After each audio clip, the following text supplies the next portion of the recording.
Hi everyone, it's Jen from Tarot Spirit here for your weekly reading. I'm using my new cards. I have had my eye on these cards for a really long time, but for some reason, when I was at the store and would see the box, I don't know, the images on the box just kind of didn't grab me. But I saw Kate from Daily Tarot Girl. You should go to her website, it's great. That and Biddy Tarot, if you're looking for a good website, are really great websites for learning how to read tarot cards and all about tarot cards. So Kate did a reading with these a couple weeks ago, and I don't know, I just had to have them once I was able to see more of the cards than just what's on the box. If you are considering getting your own tarot deck, the Eclectic Tarot, is that what it's called? There's a website, and they just have hundreds of um, tarot cards that you can browse through. Some of the, good 6 cards to see what the artwork's like, and they have reviews. Um, so that's a really good place to look online.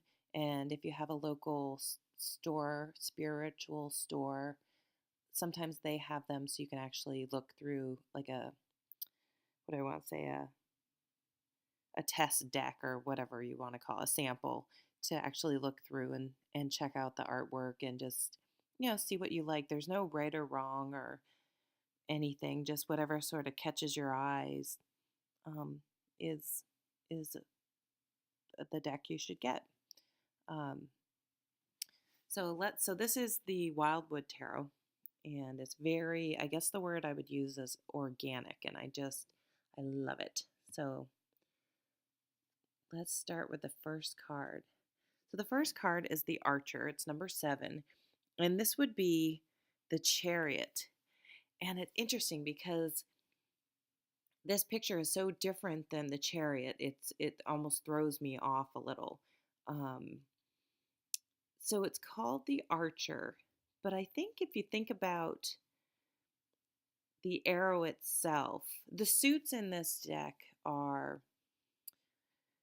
bows, which are wands, arrows, which are swords. So if you think about swords is an air sign, fly through the air. Vessels are cups, and stones is discs or pentacles. So it's interesting that I feel like with the bow and arrow, it's like fire and air are tied into this card. Also, are those wolves or hunting dogs of some sort in the background? So the Chariot traditionally is about, it's usually horses and a chariot sort of barreling along, and the message is to, things are sort of moving fast. They can have to do with travel on a very mundane level, but the meaning behind it is really that you should be steering your own life. That you shouldn't just sit up there like the horses are running away and just let them do whatever they want. You need to grab the reins and take a hold, and sort of steer your life in the direction you want it to go. Just don't go along for the ride.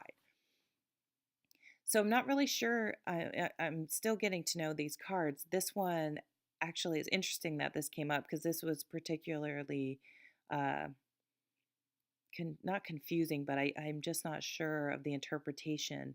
I don't know them well enough.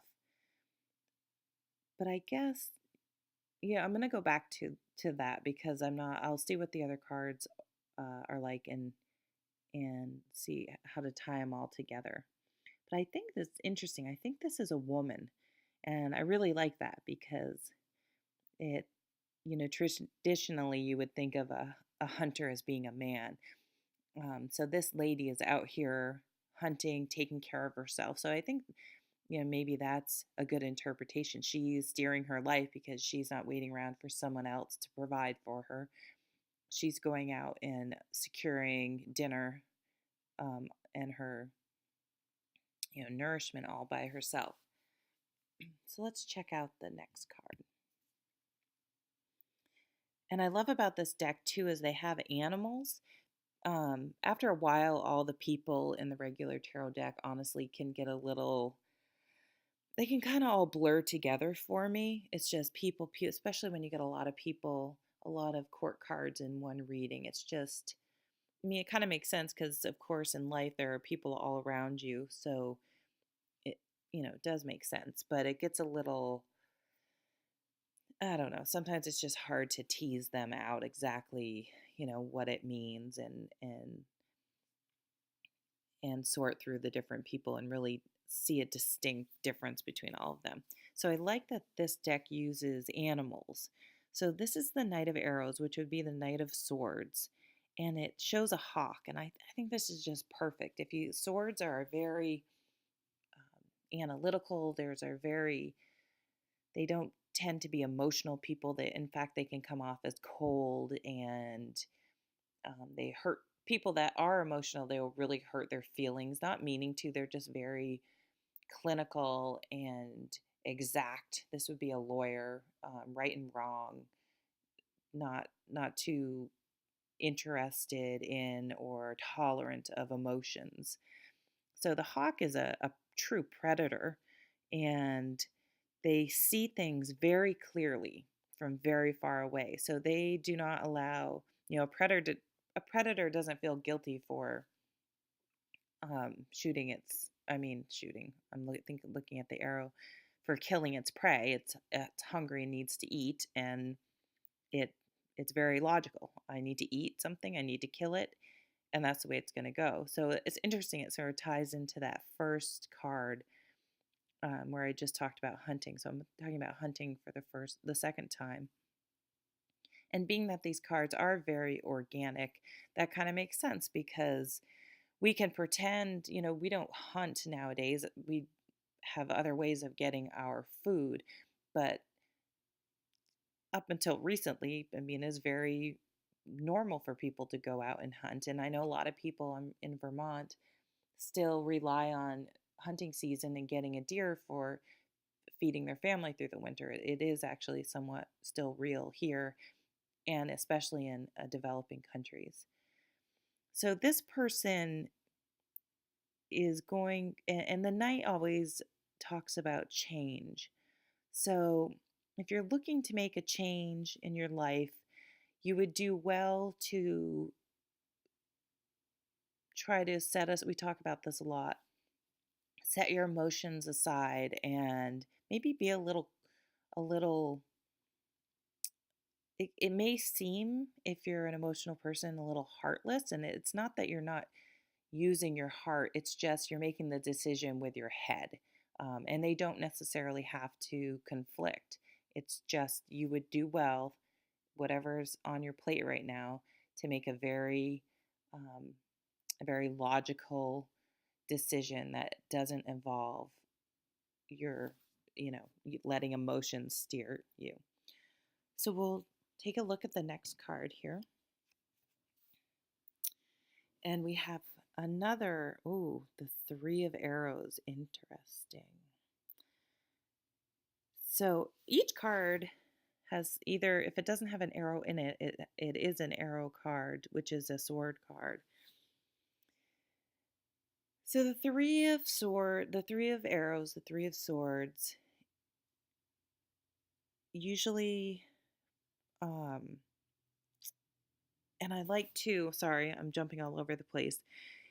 There are keywords on this card, and that's why it's kind of nice. The Crowley deck has keywords, so this has keywords. I really like that. So this has a Three of Arrows as jealousy, which is very interesting. I don't know why I never thought of that way.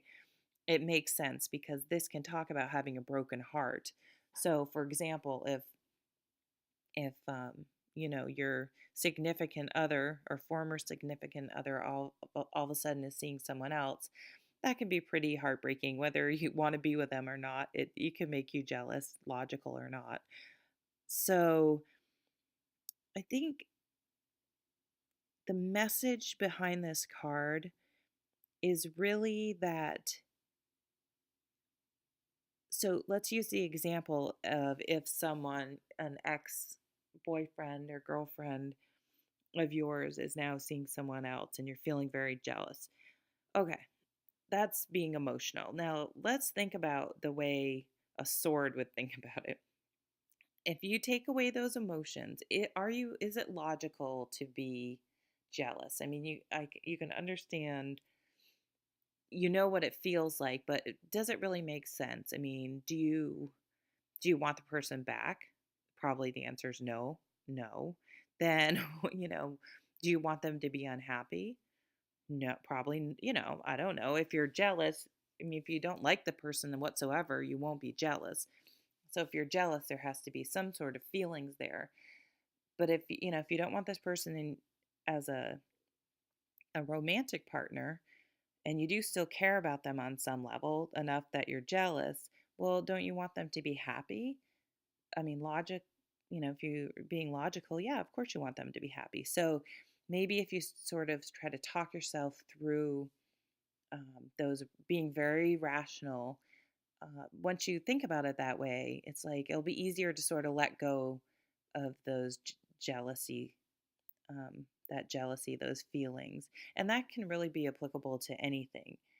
If you're feeling jealous, and that can, that feeling, it's just that, oh, that pit in your stomach, like it's kind of, I think, a loss of control more than anything. And so just sometimes saying, I'm going to let that go, just like to be really, um, to really go on this arrow thing, just, let it go. Like the archer, just fling that arrow and just let it go. I mean, you don't have control anymore, and just sort of surrendered that you don't have power. And it's okay, because honestly, it's really none of your business anyway. Um, so I just want to look at them all together. I just love all the scenery, the nature. It's really great. So this hawk, he's way up in this tree, and he's looking at us. So I think he's really the main card that jumps out for me in this reading. To really, maybe he sees so far, like look how much he's way above, he can see for miles and miles. And perhaps if you remember to look at the big picture and look far ahead, whatever's happening right now will lose some of its power, because things always seem like a really big deal when they're happening. But when you get some perspective, like this hawk way up in the tree, it it really isn't the worst thing in the world that's going to ruin your life. It's hard at the moment, but in the big picture, it's just one setback, but it's not something you can't recover from, and it'll completely be okay. And I think the archer, the chariot, really, you know take control. It's time for you to take control of yourself and look what you want, but you need to let go of things that you have no business um, controlling anymore. So you have to really think about what you can control, and what is something that isn't in your realm. That's not really something that's your business to control. And stop wasting energy on things that you can't control, because it's absolute waste of time. So really, I think, yeah, I love this. I love this hawk. Just, I think, really try to look where you're going, and focus your intention, your thoughts on where you want to go, and try not to get too bogged down with what's going on right now that may be feel making you feel not so good, because it will pass. And you just got to keep looking ahead, and not living in the past and worrying about things you can't control. Um, Maybe make some really long term goals, and try to make yourself focus on things like that, instead of obsessing about what's, the three of arrows right now.